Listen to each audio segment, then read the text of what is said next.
जय श्री कृष्णा। राधे राधे दोस्तों। तो जी बैसाख का महीना तो हो चुका, अब जेठ का महीना लगा है। तो इस महीने में भी बहुत ज़्यादा गर्मी पड़ रही है, तो हमारे कान्हा जी का हमें विशेष रूप से ध्यान रखना पड़ेगा जिससे उनको गर्मी नहीं लगे। तो हम कान्हा जी की इस महीने में कैसे सेवा करेंगे, तो चलिए देखते हैं।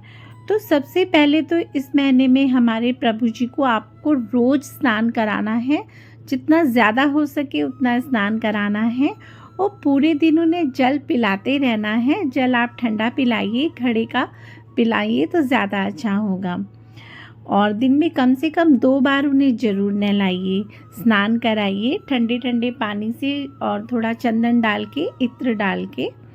और इस महीने में जो भी आप कान्हा जी को वस्त्र पहनाएं, उन्हें जो भी पोशाक आप धराएं, वो बिल्कुल हल्की फुल्की होनी चाहिए। देखिए इस तरह से जो भी वर्क वाली पोशाक होती है जिनमें काम हो रखा है, उससे प्रभु जी को गर्मी बहुत लगती है, कष्ट होता है। तो इस प्रकार से आप कान्हा जी को सूती वस्त्र या कॉटन की पोशाक धराइए।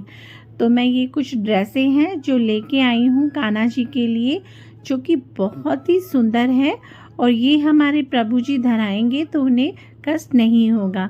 तो देखिए इनमें बुकरम भी नहीं है, पीछे से बिल्कुल प्लेन है ये। तो ये जब हमारे प्रभु जी पहनेंगे, इनमें कैप भी है हल्की फुल्की, तो हमें पगड़ी भी नहीं लगानी पड़ेगी। और इस तरह से सुंदर सुंदर ड्रेसें हैं, मैं अलग अलग रंग लेके आई हूँ। तो और इस महीने में आप कान्हा जी को बाल भी मत धराइए, उनको खाली किलंगी लगा दीजिए आप। तो देखिए इस तरह से हल्की फुल्की और सुंदर सुंदर सी ड्रेसें, इनमें पीछे बिल्कुल भी बकरम नहीं है तो वो एकदम हल्की फुल्की बकरम है। तो आप भी अपने कान्हा जी को इसी प्रकार से हल्की और कॉटन की और सूती वस्त्र पहनाइए।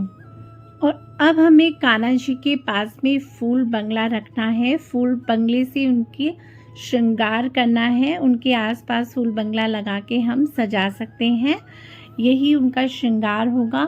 आसपास फूल रखने से कान्हा जी को, लड्डू गोपाल जी को गर्मी नहीं लगेगी, उनके पास ठंडक बनी रहेगी। तो ये देखिए मेरा फूल बंगला है, ये मैंने खुद ही बनाया है कान्हा जी के लिए। तो इस प्रकार से आप कोई भी फूल बंगला ले सकते हैं, खुद बना सकते हैं, या बाहर बने बनाए भी बहुत सुंदर सुंदर मिलते हैं। तो ये प्रभु जी के पास आप रखिए और इन पे ताज़ा अच्छे अच्छे फूल जैसे गुलाब के, मोगरे के लगाइए, कुछ इत्र छिड़क दीजिए इन पे, जिससे यहाँ पे ठंडक बनी रहेगी। फिर इसके बाद में कान्हा जी की जो विशेष सेवा होती है, जो मंदिरों में भी बहुत धूमधाम से की जाती है, वो है नौका विहार की सेवा। तो हाँ जी, प्रभु जी को इस महीने में नौका विहार कराया जाता है। मंदिरों में तो बड़े बड़े रूप में ये होता है, तो घर में हम ज़्यादा बड़ा तो नहीं कर सकते, लेकिन किसी भी प्रकार से थोड़ी जल की व्यवस्था करके, और इस तरह से सुंदर सी नौका बाज़ार में बहुत मिलती हैं, तो वो लाके प्रभु जी को आप इसमें विराजमान करा के उन्हें नौका विहार कर सकते हैं।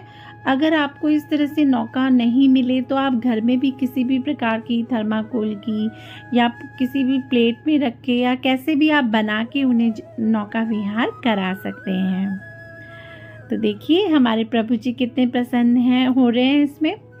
और इसके बाद में जो प्रभु जी को सेवा दी जाती है वो होती है जल विहार की सेवा। तो देखिए वैसे तो हम प्रभु जी को रोज़ ही स्नान कराते हैं, तो लेकिन जो जल विहार होता है उसमें जल की वर्षा होती है प्रभु जी पे, ऐसे फव्वारे से जल डाला जाता है। तो देखिए ये मेरे पिछले साल का वीडियो है। तो इस तरह से सुंदर सा प्रभु जी को जल विहार कराना होता है, इस तरह से ऊपर से उन पे जल विहार किया जाता है। जल वर्षा का एक पात्र भी आता है, उसमें ऐसे जैसे मंदिरों में ऐसे डालते हैं ना, तो फिर प्रभु जी पे ऐसे फव्वारे जैसा जल पड़ता है, तो वो जल विहार होता है। तो आप भी घर में इस प्रकार से सुंदर सी जल की व्यवस्था करके, आसपास कुछ गमले वगैरह लगा के, फूल वगैरह लगा के, जिससे प्रभु जी को गर्मी ना लगे, ठंडक लगे, तो आप ये भी करा सकते हैं। ये मेरे पिछले साल का वीडियो है, पिछले साल का नौका विहार का भी वीडियो है, आप चाहें तो देख सकते हैं वहाँ जाके। तो जी ये थी हमारे कान्हा जी को जो इस महीने में हम सेवा कराएंगे। तो आप भी इस प्रकार से ये सारी सेवाएं अपने कान्हा जी को कराइए। तो जी ये थी आज की सेवा, आपको कैसी लगी ये ज़रूर बताइएगा, और अच्छी लगी हो तो प्लीज़ लाइक शेयर सब्सक्राइब और कमेंट ज़रूर कीजिएगा। जय श्री कृष्णा, राधे राधे दोस्तों।